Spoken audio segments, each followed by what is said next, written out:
to investigate the privatization concessioning of the 22 out of 33 government silos for grain storage and other critical national assets in Nigeria. This mandate came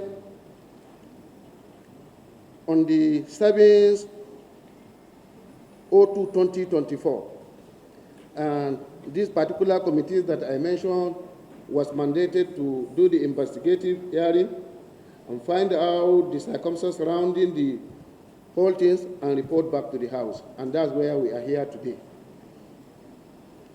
It is also to conduct a comprehensive investigation into the introduction of the genetically modified crop, GMC, into the Nigeria by the National Biosafety Management Agency to assess the potential health and environmental risks associated with it. Honorable colleagues, the significance of these two investigations cannot be overemphasized as they play a crucial role in the national food security. The ministry is fully aware of the concerns raised by the public on most of the seeds that were developed, and therefore the need to interrogate the process and intensify awareness on these innovations. In reference to happenings around the globe about GMOs, there have been several rejections of the health-impairing crop varieties and food commodities that some landmark judgments in favor of concerned citizens of most nations were the sites raised. A very recent example was the judgment by the South African Supreme Court proclaiming a cancellation of earlier subsisting approval for GMO crops and food commodities in the country.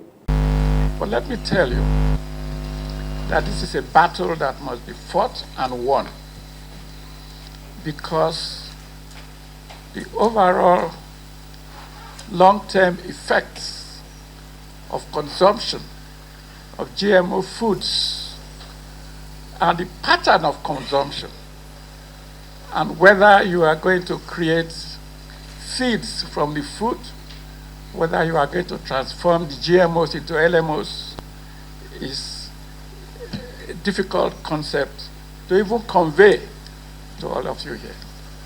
But what I want you to know is that GMOs are time bombs.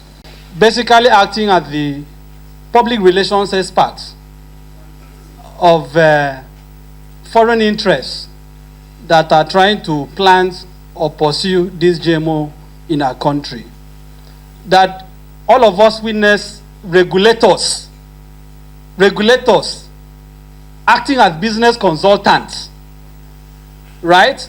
Being more carried away by their decision to approve GMOs in our country than to prevent the impact of GMOs on Nigerians.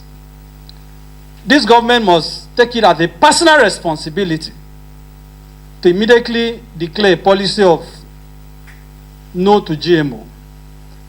Have successful, and I'm saying this boldly to the media and to Nigerians, because I'm a researcher. The external interests that are interested in marketing dumping GMOs, which are agents of mass destruction. These are biological weapons.